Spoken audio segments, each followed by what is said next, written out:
नमस्कार दोस्तों। आज है 13 नवंबर, वेडनेसडे।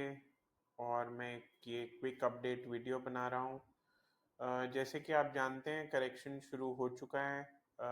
जो मेजर पैटर्न है वो ब्रेक हुआ है निफ्टी बैंक निफ्टी दोनों पे। और दिस अगर ये सस्टेन होता है कल भी, तो फिर there would be longer larger correction. तो जैसे आमतौर पे देखा गया है कि when there is a bit of correction, तो लोग फोन करना चालू करते हैं, मैसेज करते हैं और अपने स्टॉक के बारे में, अपने पोर्टफोलियो के बारे में जानना चाहते हैं कि क्या मैं बेच दूं, क्या मैं होल्ड करूं, क्या मेरे को दूसरे स्टॉक्स में जाना चाहिए। तो देखिए, जब करेक्शन ऐसी करेक्शन आती है, पहले तो ये देखिए कि आप इस साल 2024 में ज़्यादा पैनिक क्यों करेंगे। ज़्यादा पैनिक आप इसलिए कर रहे हैं क्योंकि आपको 2020 से 2024 तक ये एक बुरी आदत पड़ गई है कि कुछ भी होगा तो ऊपर ही जाएगा, या थोड़ी बहुत करेक्शन आकर फिर दोबारा रिकवर कर जाएगा, या एक शार्प डिक्लाइन आके दोबारा से रिकवर कर जाएगा। और कई बार ऐसा इस साल में तो बहुत बार ऐसा हुआ है कि शार्प डिक्लाइन के बाद भी इंट्राडे रिकवरी हुई है। और जब ये आज नहीं हो रहा है और एक सस्टेन्ड करेक्शन धीरे धीरे आ रही है मार्केट में, और उन दिनों पे आ रही है जब आपको उम्मीद नहीं थी, तो ये आपको एज अ सरप्राइज आ रहा है।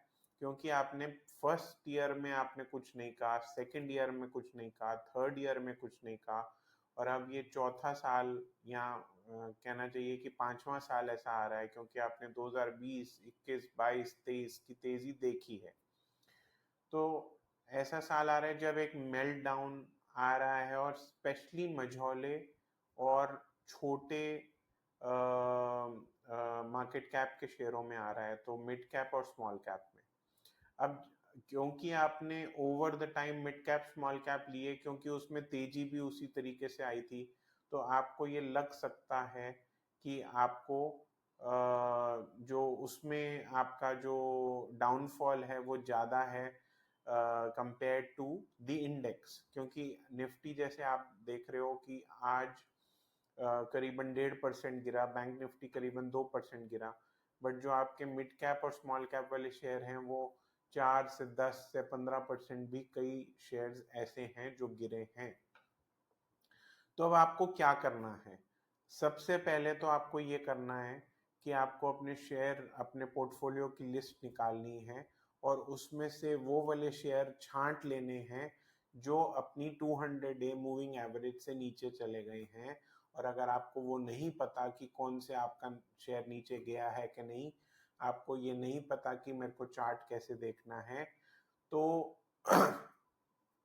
आप मुझे कांटेक्ट कर सकते हैं, या अपने दोस्तों से पूछ सकते हैं कि वो चार्ट देख के आपको बता दें, या गूगल में अगर आप टाइप करेंगे 200 day moving average of the name of your share, तो वो भी आपको दिखाई दे जाएगा। और अगर वो अब आपके 200 डे मूविंग एवरेज से नीचे ट्रेड कर रहे हैं, तो आपको उन शेयरों से निकल जाना चाहिए।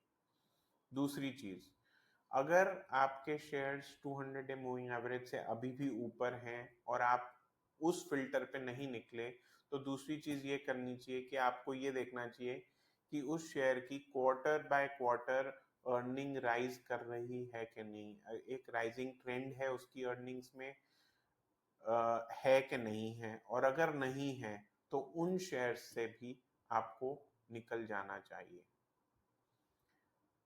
और तीसरी चीज कि क्या जो आपने शेयर होल्ड कर रखे हैं, चाहे वो मिड कैप हैं, चाहे वो स्मॉल कैप हैं, चाहे वो लार्ज कैप हैं, अगर ऐसे कोई शेयर्स हैं जिसमें आरओई नेगेटिव है या 15 से नीचे है, तो उन शेयर से भी आपको निकल जाना चाहिए।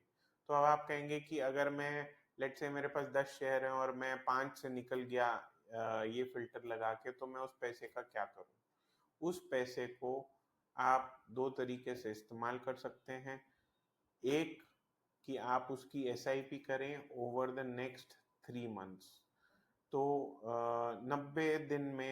90 कैलेंडर डेज में करीबन 65 से 70 ट्रेडिंग डेज आएंगे आपके पास, और वो 65 से 70 भागों में अपने कैपिटल को डिवाइड करके उसकी एसआईपी कीजिए। एसआईपी किस में करनी है? एसआईपी आप निफ्टी 20 में कर सकते हैं, जूनियर 20 में कर सकते हैं, और या फिर अगर आपको ये एसआईपी स्टॉक्स में ही करनी है तो उन स्टॉक्स में डालिए जो आपके पोर्टफोलियो में बच गए हैं। अब लेट से आपके 10 में से 5 निकल गए तो 5 बच गए, उन्हीं शेयर्स में दोबारा इसको रोज डालिए। एक दिन नहीं डालिए, वीकली नहीं डालिए, मंथली नहीं डालिए, इसको रोज डालिए। क्यों रोज डालिए? क्योंकि आपको नहीं पता कि मार्केट कितनी नीचे जाने वाली है, आपको नहीं पता कि यहाँ से घूमेगी कि वहां से घूमेगी। तो रोज डालने से क्या होता है कि आपकी एक रुपी कॉस्ट एवरेजिंग आ जाती है, उसका एडवांटेज आपको मिलता है, और जैसे जैसे मार्केट नीचे जाती है उस वैसे वैसे आपकी एवरेजिंग बेटर होती जाती है। तो ये एक सिंपल मेथड है जिसको आपको यूज करना है।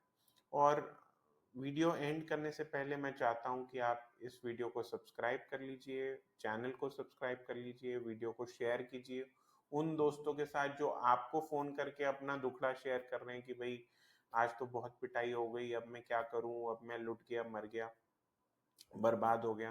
तो उनके साथ आप शेयर कीजिए, उनको भी थोड़ी सी तसल्ली मिलेगी कि भाई यही टाइम है जब आपकी कन्विक्शन टेस्ट होगी, आपको होल्ड करने के लिए कहा जाएगा और होल्ड ही करना है। जैसे बसंत जी बोलते हैं कि नागराज बन के बैठे रहिए, यही टाइम है जब नागराज बनने का टाइम आता है।